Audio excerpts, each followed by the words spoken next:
Ғұсыл ала білеміз бе? Құрғақ жер тастамай, дененің барлық жерін жууды ғұсыл дейді.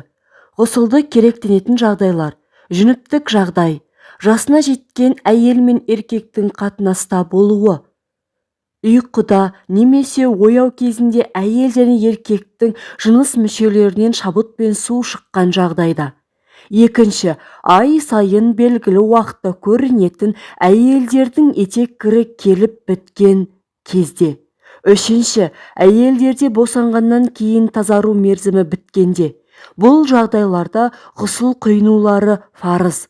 Ғұсыл құйынбаса, намаз оқымайды, Құран оқымайды, Құран ұстамайды, Қағбаны тәуаф етпейді, қандай да бір аса қажет болмаса, мешіттерге кірмейді. Айрықша әйелдер етек кірі кірген кезде және босанғаннан кейін тазарғанша ораза ұстамайды. Ғұсыл құйынуды керектенетін жағдайға ұшырамаса да, жұма және айт күндері ғұсыл құйыну сүннет. Ғұсылдың фарыздары. Ғұсылдың фарызы үшеу. Бірінші, ауызға су алып, тамаққа дейін шаю, мұрынға су алып тазалау. Үшінші, бүтін денені иненің ұшындай да құрғақ қалдырмай жуу. Фарызынан басқа ғұсылдың сүннеттері де бар. Енді фарыздары мен сүннеттерінің орындалуын талқылап берсек. Ғұсыл құйыну кімде болса да ең алдымен біссіміләні оқып жуынуға ниет етеді. Қолдарын жуғаннан кейін жыныс мүшелерін жуып тазалайды. Бұдан кейін оң қолымен аузына 3 рет қайталап су алып, әр алған сайын тамағына дейін жіберіп жақсылап шаяды. Ораза ұстап жүрген кезде тамағына су кетпеуін көңіл бөлуі керек. Содан кейін мұрнына 3 рет су жіберіп, әр жіберген сайын сол қолымен сіңбіріп мұрнын ішін тазалайды. Осыдан кейін дәрет алынады. Дәрет біткеннен кейін әуелі 3 рет басына, 3 рет оң иығына және 3 рет сол иығына су құйып жуынады. Әр су құйған сайын қолының жеткенше денесін ысып жуады. Ине ұшындай да болса құрғақ жер тастамай, денесінің барлық жерін 3 рет жақсылап жуады.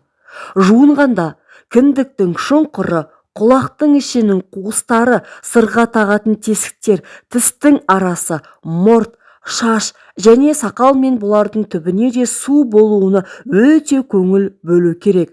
Ғұсыл құйынған кезде дұға оқылмайды және үстіне жамалған ешбір нәрсесі жоқ болса, құбылаға да қарамайды. Қажетсіз сөйлеспейді.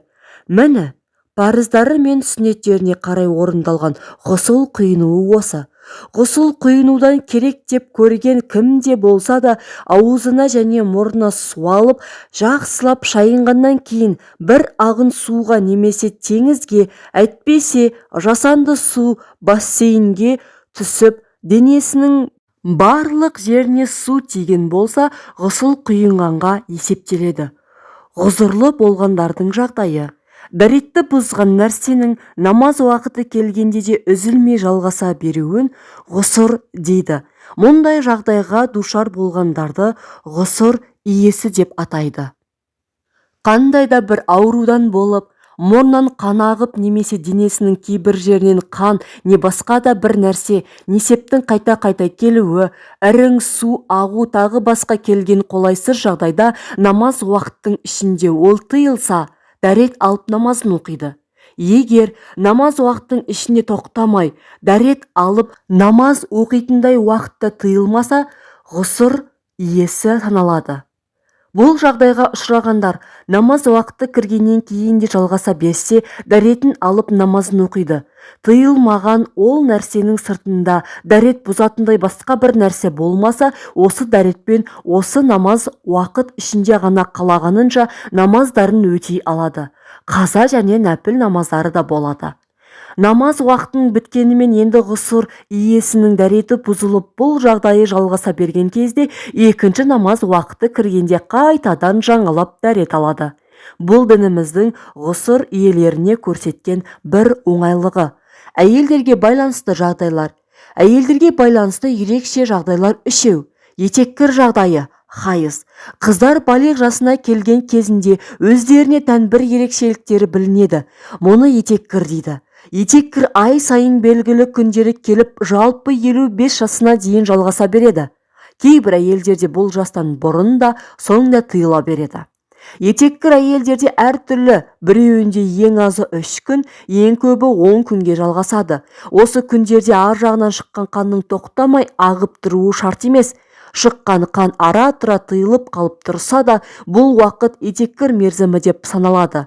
Етеккір келіп жүрген күндерде кейбір нәрселердің істелуі арам болғандықтан, әр әйелдің етеккір күндерінің уақытын жақсы білуі және есте тұтуы өте қажет. Әйелдер етеккір кезінде намаз оқымайды, ораза ұстамайды, Құран оқымайды, Құран кәрім ұстамайды, қағбаны тәуіп етпейді, мешітке кірмейді, күйеумен жыныстық қатынаста болмайды. Етеккір келіп біткенде ғұсыл құйыну, шомылу парыз. Әйелдер етеккірі келген күндері оқымаған намаздарын қаза деп есептемейді. Сол күндері оқымаған намаздарын Алла тағала кешіреді. Ұстай алмаған оразаларын қаза қылып, соңында күніне күн ұстайды. Екінші, нифас, босанғаннан кейінгі жағдай. Әйелдердің босанғаннан кейінгі жағдайын нифас халі дейді. Нифас халі босанғаннан бастап ең көбі 40 күнге созылады. 40 күннен кем болуы да болады. Нифас халі біткеннен кейін ол әйел ғұсыл құйынып ғибадаттарын бастайды. 40 күннен бұрын бітсе, тоспаса да болады. Нифас күндерінде бір кез тыйылып барып, қайта жалғаса да тыйылған бұл күндер де нифас күндері болып саналады. Етеккір кезінде